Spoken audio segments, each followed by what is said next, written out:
Motorway पे इस अंदोनाक वाक़या ने पूरे पाकिस्तान में हर आंख को अश्कबार कर दिया और बुज़ुर्गों, माँओं, बहनों और बेटों और बेटियों के सर शर्म से झुक गए। मुकामे शुक्र है कि आज मुजरम गिरफ्तार हो गया। लेकिन जनाब स्पीकर, जो आपने अपने इब्तिदाई कलमात में जो फरमाया था कि ऐसे खौफनाक और दिल को हिला देने वाक़यात के मुहर्रिकात और इस रवश को किस तरह रोका जा सकता है, वो आपने बहुत एक अहम सवाल उठाया था आपने। मगर शूमी किस्मत देखे कि इस दिल को हिला देने वाक़यात ने, इस साने ने, जबकि पूरी कौम सोगवार थी, तो हुकूमत वक्त इस बहस में उलझी हुई थी कि इस मोटरवे के ऊपर किसका कंट्रोल है। एक लाचार और जुल्म रसीदा बेटी कौम की, उसके ऊपर अल्फाजों में बयान नहीं हो सकता। वो जुल्म वो हो चुका था, मगर बहस हुकूमत के ऐवानों में और टेलीविज़न स्क्रीन पर यह चल रही थी कि नहीं, ये तो पंजाब हुकूमत की अपना कंट्रोल में नहीं, ये तो वफाकी हुकूमत में है। कोई कुछ कह रहा था, कोई कुछ कह रहा था। जनाब स्पीकर, पूरी कौम हैरान थी कि बजाय मुजरिम को गिरफ्तार करने के लिए तमाम सर्फ कर दी जाती, ये इस मुल्क के अंदर नहीं, दुनिया ने देखती आंख ने ऐसा शर्मनाक मंजर कभी नहीं देखा था कि एक पुलिस ऑफिसर ये कहे कि ये रात को क्यों निकली, ये कहे कि इस रास्ते से नहीं उस रास्ते से क्यों नहीं गई, और ये कहे कि पेट्रोल नहीं था क्यों नहीं चेक किया, और रात के अंधेरे में क्यों निकली। जनाब स्पीकर, कोई जी शऊर शख्स इस तरह की बात सोच भी नहीं सकता। बजाय ये कि उस जुल्म रसीदा बच्ची के सर पर दस्ते शफकत रखा जाता, उस पुलिस ऑफिसर ने जो तानाजनी की, पूरी कौम के दिल जख्मी हो गए और जिन्होंने उसको लगवाया वो सीना तान कर उसके साथ खड़े थे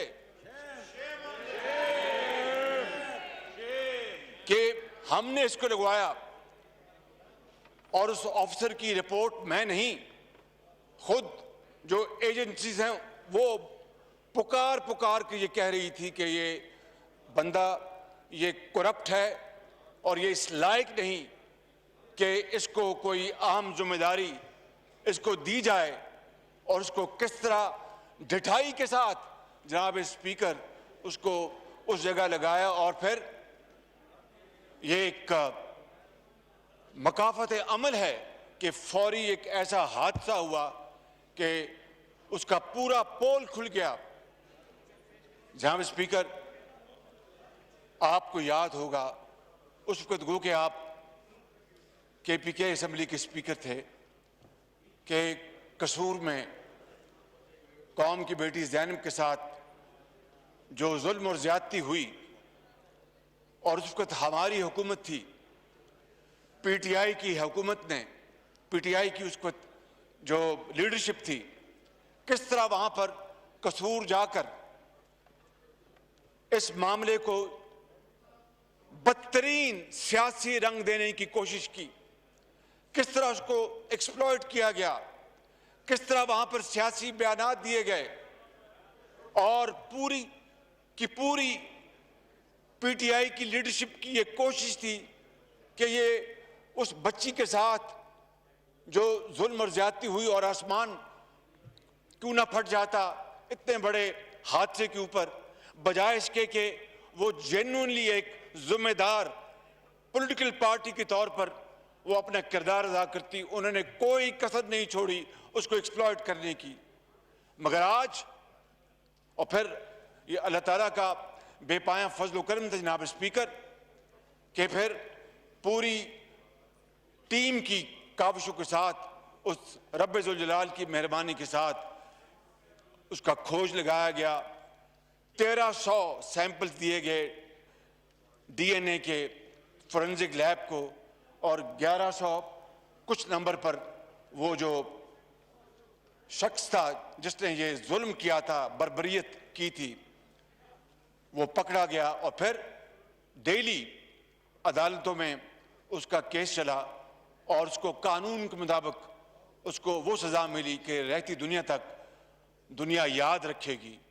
मगर वो जो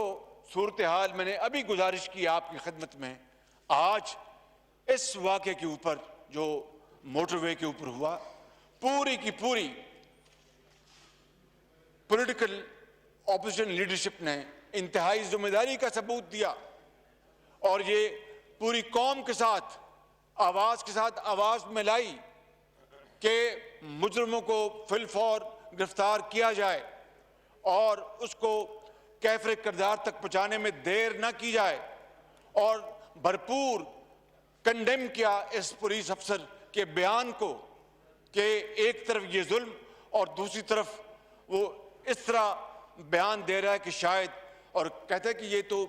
पेरिस में ऐसा होता है, फ्रांस में ऐसा होता है। जनाब स्पीकर, आपने अपनी जिंदगी में कभी इस तरह का वाकया देखा, सुना? बहुत शुक्रिया, पूरी कौम की आवाज आपने आपने आपने यहां पर बताई कि इस तरह का वाकया कभी देखती आंखें और कानों ने नहीं सुना कि एक तरफ एक कौम की बेटी, उसके ऊपर बदतरीन बर्बरियत की गई, जुल्म के पहाड़ ढाए गए और यहां पर एक बदनाम जमाना पुलिस अफसर को लगवाया गया सिफारिश के ऊपर, और उसको फिर पूरी तरह उसके साथ खड़े होके तस्वीरें बनवाई गई। जनाब स्पीकर, यह कौम इस वाक़े को कभी भुला नहीं सकेगी। इस तरह के सफाकाना एक अपना वहां पर हो और दूसरी तरफ इस तरह का रवैया, ये बदतरीन औकात में भी इस तरह का रवैया कभी किसी ने देखा नहीं था।